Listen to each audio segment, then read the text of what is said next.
So what if the reason that they froze $130 million wasn't politics, but panic? Because this story doesn't just start with rumors. It doesn't start with headlines or some social media outrage. It actually starts with Tim Walz, the state of Minnesota, and a paper trail that's so explosive that the U.S. Congress didn't just expose it. They followed it. Now, for years, Americans were told that this was exaggerated, that the fraud was isolated, that the warnings were overblown. But then something changed. Money stopped moving. Funds were frozen. Assets started getting seized. And then all of a sudden, federal agencies that never move quietly are all of a sudden moving all at once. Now, this wasn't just a hearing. This wasn't just an oversight. When the House Oversight Committee started pulling the threads, the U.S. Department of Agriculture froze funding. The U.S. Department of Treasury began tracking foreign transfers, and the U.S. Department of Justice stepped in where the state wouldn't. Now, if you're sitting at home wondering why you work, why you pay taxes, follow the rules, meanwhile, billions of dollars disappear into a system that never seems accountable, you're not crazy. You're not alone. And you're about to see exactly why this story did not end with exposure. Because once Congress followed the money, everything started collapsing. Drop a like for the video. Be sure to subscribe and support the movement. All right, folks, this story doesn't begin with a speech or a headline. It actually begins with U.S. Congress and House Oversight Committee asking one quiet question. Where did the money go? Because once Congress stopped listening to press releases and started tracing payments, the entire structure around Tim Walz and Minnesota began to wobble. Now, this wasn't ideological. This wasn't partisan. This was just accounting. Now, at the very center of all of it is the Minnesota Department of Human Services. This is the gatekeeper for massive federal programs. Now, for years, DHS was responsible for oversight, compliance, and enforcement. And under Trump's administration, enforcement posture in January 2026, this is the kind of failure that doesn't just get spun, it gets examined. Now, here's the part most people missed. Congress didn't accuse first. They audited, they subpoenaed, they followed transfers and approvals and ignored warnings. And once the trail lit up, it became very clear that this had crossed the line from political controversy into federal exposure. Because when money moves without accountability, power moves right along with it, and Congress noticed that. So long before this became a national scandal, the warnings were already sitting in black and white. The Office of Legislative Auditor, they flagged repeated irregularities as early as 2011. So by 2013, reports pointed to systemic failures inside of Minnesota's child care and welfare oversight. By 2017, internal alerts were no longer subtle. They were urgent. Now, inside the Minnesota Department of Human Services, compliance staff raised alarms about inflated claims, shell providers, and a complete breakdown of enforcement. Those alerts didn't vanish. They were logged, documented, and escalated. And that timeline that I just shared with you, it matters. Because Tim Walz, he entered the gubernatorial race in 2018 with these issues already publicly documented. Prosecutions were underway, audit reports were circling. The fraud wasn't hidden, it was inconvenient. Whistleblowers who pushed too hard, they were sidelined, reforms stalled, oversight mechanisms stayed frozen in place while payouts continued. No emotion is needed here. The receipts speak for themselves. Now, this wasn't some single missed memo. This was a decade-long paper trail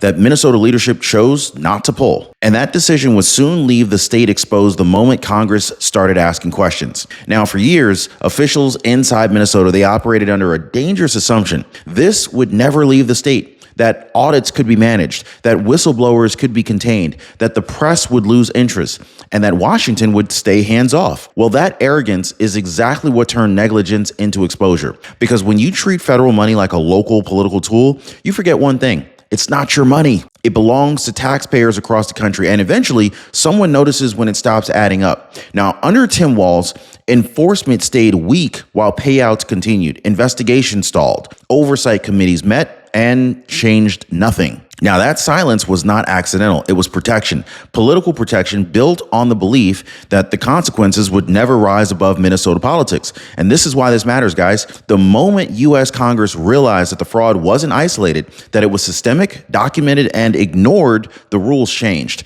Now, this stopped being about state embarrassment and it became a federal liability. And once the line was crossed, Minnesota was no longer in control of how this story ended. And this is exactly why people are exhausted, because whether it's government programs or massive bureaucracies or insurance plans, the system always seems to work perfectly for the people that are running it and terribly for the people that are paying into this thing. Every dollar you overpay, it goes somewhere and it's not back to you. And this is especially true with Medicare. A bad Medicare plan doesn't just cost a little more, it quietly drains you month after month while the insurance company wins. And this is why I partner with Chapter.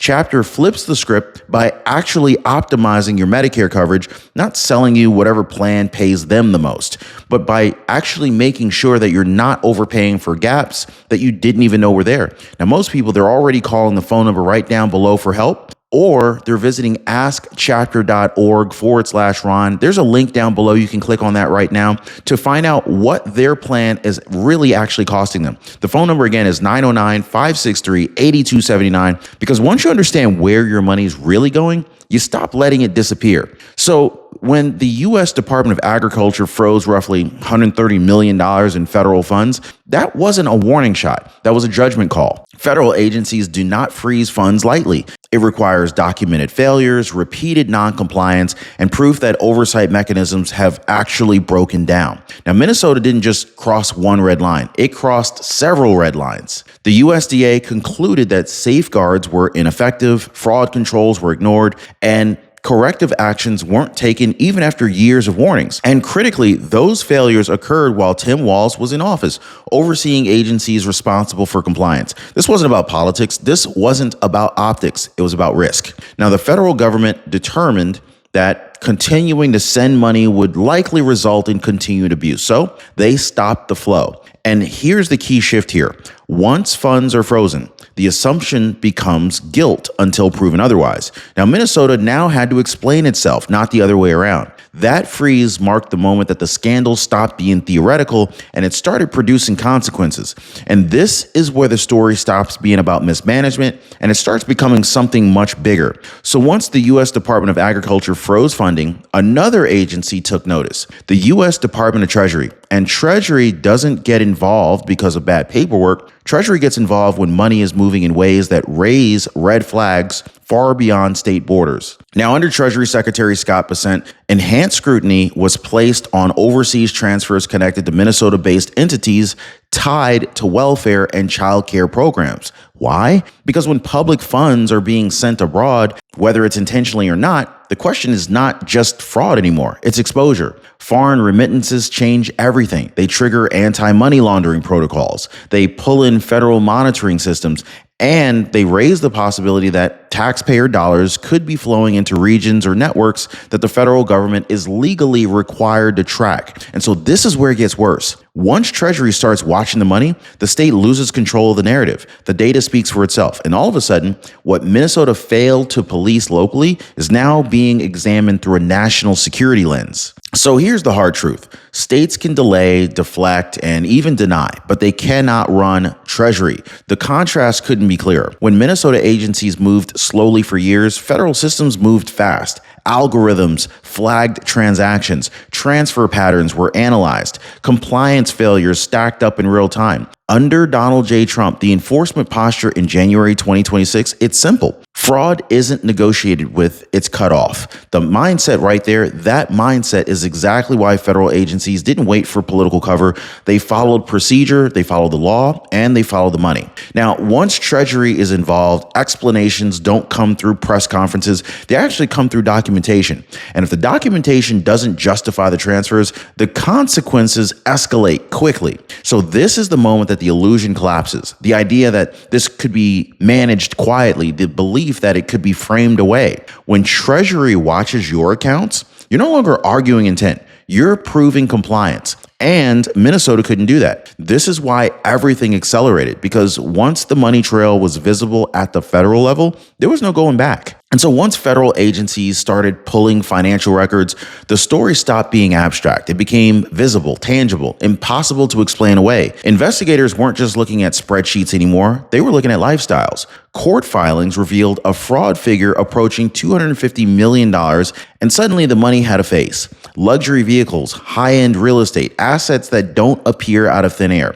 Judges began ordering forfeitures, Porsches were seized, luxury vehicles, luxury properties were flagged, accounts were frozen, and that matters because asset seizures aren't about suspicion. They're about proof. Courts don't take property unless the government can demonstrate that it was purchased with illicit funds. Now, this is where the fraud narrative collapses. You can argue paperwork errors. You can argue cultural misunderstandings. You cannot argue away luxury assets funded by public money that was meant for children. You can't do it. So here's the new angle that most people miss. Fraud isn't just theft, it's exposure. When assets surface, they connect the beneficiaries to decision makers. They show how long schemes ran and how comfortable participants felt operating in the open. And once those assets were taken, the story stopped being about accusations and then became about consequences. Now, asset forfeiture doesn't just implicate individuals, it implicates oversight. And that's where Tim Walz lost his last layer of protection. Because when judges determine fraud proceeds funded luxury purchases,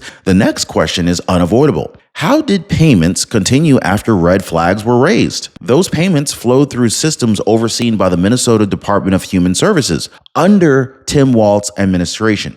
And that is where Keith Ellison enters the picture. Continued payouts, legal resistance to internal enforcement, and political shielding all come under scrutiny once federal agencies stack pressure simultaneously. Now, this is not emotional, it's structural. Asset seizures collapse the plausible deniability claim. They show that the fraud wasn't hidden at the margins. It was financed at scale. So once federal agencies align, USDA freezes, Treasury tracking, judicial forfeiture, the governor's office doesn't get to claim ignorance anymore. The system that he oversaw kept paying long after it should have stopped. And at that point, there's nowhere left to hide. So this is the moment that it becomes clear that the word exposed was never the ending. It was the trigger. First came the hearings, then the audits, then the money froze. After that, the transfers retract. And finally, the assets were seized. Each step followed the last, not because of outrage, but because the evidence forced the next move. That sequence matters. Exposure alone doesn't change systems, consequences do. And once federal agencies started acting in coordination, the pace accelerated in a way Minnesota leadership just couldn't or didn't anticipate. What people are reacting to now isn't just fraud, it's the realization that this went on for years without intervention. That warnings were ignored, that payments continued, and that only after Congress stepped in did the machinery finally start working. So this was not a witch hunt. It was a slow build that snapped into focus all at once. And the reason that this story feels bigger every single day is because it is. Each layer peeled back reveals another failure that just can't be blamed on a single bad actor. Exposed was just the beginning. The fallout is what people are watching right now. So here's where this goes from scandal to precedent. With congressional referrals on the table and federal agencies already involved, the U.S. Department of Justice doesn't need permission to keep digging. Once jurisdiction's established, accountability follows the evidence, wherever it happens to lead. And under Donald J. Trump, the posture in January 2026, it's unmistakable. Federal money comes with federal oversight, and fraud doesn't get a political exception. So why does this matter beyond Minnesota? Because every state that manages federal or at least massive federal programs is watching this unfold. The message is clear. Ignoring red flags doesn't buy more time, or at least not anymore. It multiplies the liability. So this case becomes a template, a warning, a signal that exposure is no longer the end of the road. It's the beginning of enforcement. And for viewers at home that are wondering whether accountability ever shows up for the people at the top, this is what it looks like when it finally does. Drop a like, be sure to subscribe, share this video because we need this truth getting out there. We'll see you next time.